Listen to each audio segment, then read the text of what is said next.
One of the most demanded subject by you guys is traps for Blitz and Bullet, so let's rock. I'm Grandmaster Igor Smirnov, and the first trap comes out of the King's Pawn move, and here we go into the Italian game, one of the most played opening of all. Here Black goes Knight f6, typically you play Pawn to d4, now Black would have to react as you're attacking their bishop and pawn in the center, and after an exchange they need to deliver this check or else your pawns will be pushed forward, driving away his knights, and Black will be in trouble, so bishop b4 is pretty much forced.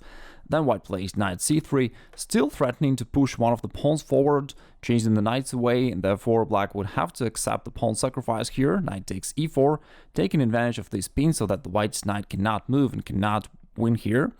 And it looks like Black just won the pawn, but White has something in mind. White castles, offering the sacrifice of one more pawn here on c3. And here Black has a choice of either taking it with the bishop or with the knight. The right move is bishop takes c3, and we'll not analyze this line right here because I've got another dedicated video about this line which I'll link down below where you can analyze how you can win in this case. And in this video we'll focus on the move which your unprepared opponents will play, the most natural move, Knight takes c3, which is close to being a losing mistake. Then, after you recapture and Black takes it here with the bishop, Black's hope is that they're hoping that by attacking your rook, they would win some time so that you move your rook away and then they can castle or play d5 and secure their position. But instead, there is one cool line that you can use here. You can play a bishop to a3. It's one of the good ways for White here to proceed. You're cutting the Black's king off so that it can't castle anymore. And in case Black decides to bite the bullet and win this rook right here, then it's clear that after rook e1, you can see that the Black's king is almost checkmated.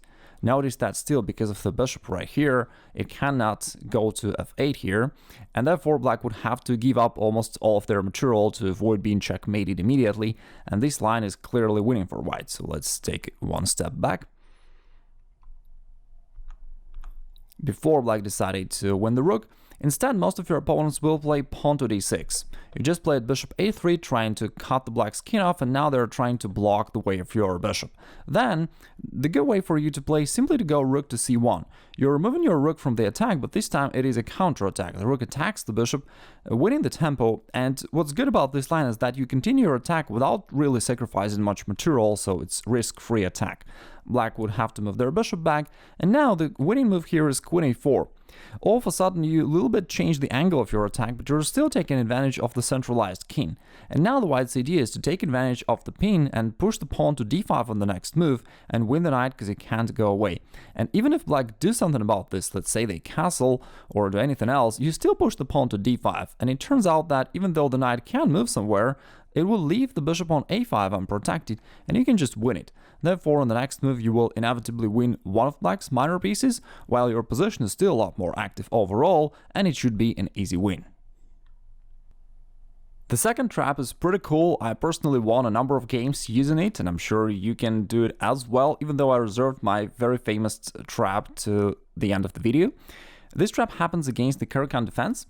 Then you can play these two knights variation. Instead of playing the main line, pawn to d4, you can develop your knight here, and after Black goes d5, you develop the other knight. Here it makes a subtle difference, seemingly subtle difference compared to the main lines, and yet it helps you to crush your opponent if they play the same moves. What's the point here? Even though some of your opponents may play bishop g4, it's one of the theoretical moves, but statistically most players actually take here on e4, so let's focus on this move. Now you recapture, and we have a position which is very similar to the main lines of Caro-Kann, where White has their pawn on d4 right here, instead of having this knight on f3. It looks like it doesn't really matter, so Black may continue with playing their usual moves. For example, knight to d7, preparing development of the other knight to f6, so that Black is not afraid of this possible exchange because they can recapture with the other knight. That's their idea. Then you go bishop c4, and let's say they do play knight to f6, taking your knight, and now instead of trading it off, you're creating the first threat by going knight to g5, and the threat is pretty straightforward, bishop takes f7 checkmate. Therefore they would need to block it, and now you play queen e2. The point here is that you take advantage of this kind of an extra tempo that you saved by not playing the pawn move. Instead, you put all of your pieces here on the very active squares, and you're ready to deliver a killer shot here if Black is not, careful about this. If they just decide, okay, let me continue my development somehow and just play a move like bishop to e7. Then you've got this winning shot, knight takes f7. Because indeed, you can see that a lot of your pieces are focused on these critical squares e6 and f7, and you can unlock the position of the black king and start attacking it. So after king takes, queen takes e6, now the black king cannot go back, as you would play queen to f7, delivering something similar to a scholar's checkmate. And if the king goes forward, it doesn't help either, as you play queen f7 check, king h6 is forced. Now d4, you play this move with a lot more decisive effect compared to playing it a couple of moves earlier. Now it opens up the bishop, delivering this check, and it's almost a checkmate. They can't block temporarily, but then bishop g5 immediately, that's an immediate checkmate. So it's a pretty cool line where black just played seemingly normal, obvious moves, and yet they were crushed so badly. Let's say you're playing the same opponent once again, so he or she uses the Caro-Kann defense once again, thinking that now they are prepared, they know your idea and they will be able to counter it. Therefore, once again, you're going into these two knights variation. They take here, you recapture, they go knight d7. The beginning is okay for black, so why not to repeat it? Knight f6, knight g5, hitting the f7 square, e6, and queen goes to e2. And now your opponent thinks, okay, I know what's your plan. You're going to use your pieces which are lined up against this pawn on e6 and pawn on f7, and therefore let me just cover it. Let me play knight to b6. Alright, now not only I attack the bishop right here, I've also opened up my bishop to protect this pawn, and therefore any kind of sacrifices will be impossible for white. And now when your opponent feels safe, of course, first of all you can do this.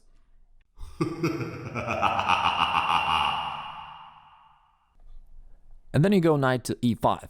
It turns out that while black secured their e6 square indeed, now the f7 pawn is vulnerable and there is no way for black to protect it. Therefore, in the next move you will inevitably take this pawn with one of your knights.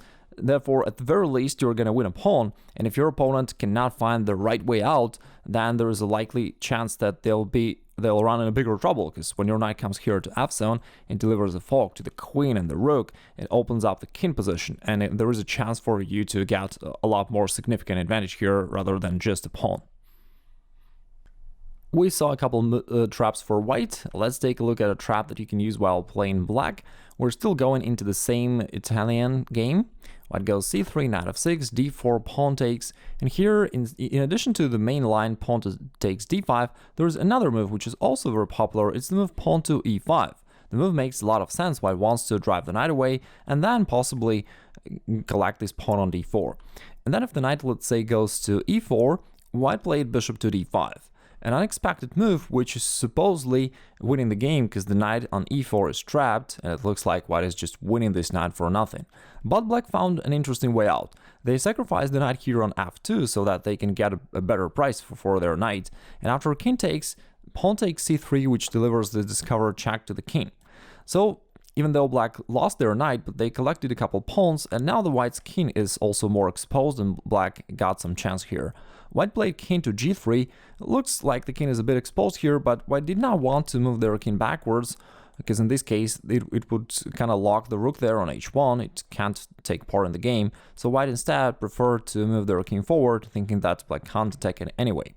Black traded pawns on b2 and played the move knight to e7. Even though it's a backward move, but in reality it is an attacking move. It's put some pressure onto this bishop on d5, and even more importantly, it creates the threat of knight going to f5, delivering check to the king here on g3, and it may be quite unpleasant for white. From here the knight can also jump to e3, attack the king, so all in all it's pretty annoying. And white player on this point was thinking that, well, I don't want to defend, you know, I was going to attack here, that's why I'm playing this Italian game overall, and he found the move knight to g5, which looks like a fairly strong attacking move. The white pieces are targeting this pawn on f7, black took the bishop on d5, and white sacrificed his knight on f7, quite similarly to how black sacrificed their knight on f2 a couple moves ago in order to expose the king. They are now trying the same trick against black. The idea here is that after king takes, which seems forced, queen takes d5, delivers check to the king, also attacks the bishop, the rook is ready to join the attack here from f1, and overall it looks very dangerous for black.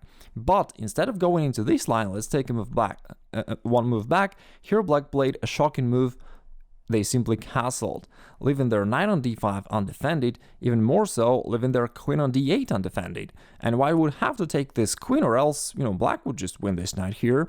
So white took the queen here, and black played bishop f2. All of a sudden, the black's very few pieces that are still active in the game create indecisive threats to the white king. It went to h3 and then pawn to d6. The black's bishop from c8 now attacks the king. White is trying to block it, but black goes knight f4 in order to eliminate this pawn, so that it opens up this diagonal once again. And after knight takes and bishop takes, the king is under the massive fire of black pieces. Then rook to f5, king goes back, h5, black is just chasing the king, and then rook to f3 delivers a beautiful checkmate because it's a double check, both with the rook and with the bishop, and therefore it is a checkmate. A pretty cool line where there was a brilliant turnaround where white tried to rush for the attack, but black found a brilliant queen sacrifice to chase the white's king and to checkmate it.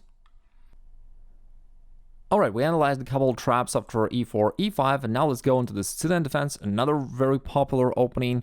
Here in the classical line of the Sicilian defense, let's go right into it. Knight f6, knight c3, pawn on d6. There are different moves that white played here, and one of the good ways is to play a bishop c4, the move which many of the attacking style players played in the past, for example Bobby Fischer. Here black goes g6, aiming to develop their bishop right here. White has a very interesting line called the Magnus trap. Here if white takes here on c6 and then push their pawn to e5, which looks like doesn't really make sense for white to lose the pawn, but after that they have a very strong follow-up, bishop takes f7 check. And it turns out that the black's king is now forced to move, which deflects the king from protection of the queen. And therefore, after king takes, the white simply grabs the queen here on d8, winning the queen and getting a winning position because of their decisive material advantage. By the way, notice that in many of the traps that were analyzed, let me just take one move back right here, the critical square is this f7 square and sometimes the e6 square as well, because that is the main route for you to get into the black's king position, because the f7 square is normally the weakest, it's only protected by the king, and therefore when your opponent's king is still in the center of the board, you should always keep an eye on this f7 square. Very often you've got a chance for a quick attack to target your pieces against it and to gain some big advantage by attacking it. Let me also show you a couple of traps for the first move, pawn to d4. Black goes d5, c4. Let's go into the queen's gambit accepted. Here, even though the main line here is knight to f3, you may play a more aggressive move, pawn to e4, establishing your two pawns in the center. And black normally will be worried about that and will wish to do something about your center. One of the ways for them to do that is to try to undermine it by playing a standard move, pawn to c5, and then you push your pawn forward, and they'll then continue attacking it by playing either e6 or knight f6, but your moves will be the same. So after, let's say they start with knight to f6, now you protect your e4 pawn by playing knight to c3 so that black cannot capture it. They play e6, still trying to battle your pawns in the center. You take here on c4, taking this pawn back, and after they take on d5, most players here recapture with a pawn, thinking that they have to. But in fact, you can take it with a knight, which is stronger, and it also sets a clever trap along the way. Black would be thinking that you only expected them to take here the knight and to trade off the knights, while instead they can just win the pawn here, which was left undefended. But that is the trap. Here, if they go for it, you simply play queen to e2, and all of a sudden it turns out that the black's knight cannot go away because of this pin. And even if they protect it somehow, anyhow, you're still gonna play pawn to f3 on the next move and win this knight. It still can't run away because of the pin, and therefore on the next move you're gonna capture it. And even in addition to that, you can notice that the black's king here is very exposed. Therefore, in addition to winning the knight, you're very likely to develop a crushing attack in the very near future. Therefore, this line is certainly winning for white. Here comes the juicy part. Let's say you're playing the same opponent once again, and they're still going into the queen's gambit, except that you're pushing your pawn to e4, and your opponent thinks to himself, okay, last time I was trapped, but this time I'll be smarter. So instead I'll just play some different moves here. And let's say they play pawn to e6 instead of moving their knight to f6 as we analyzed previously. Now you're taking this pawn with the bishop, And after they take on d5 right here, so because they want to change something, they obviously are unhappy about how it turned out last time, you take it with the bishop, they think, okay, now it's a little better for me, and they go knight to f6, thinking that they're putting pressure on into this knight and pawn, and they're doing really good. Then, of course, you're free to say this.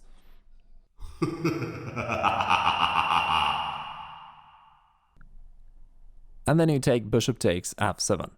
Even though black managed to avoid problems along the e-file, they're now getting into another common tactical issue with this f7 square.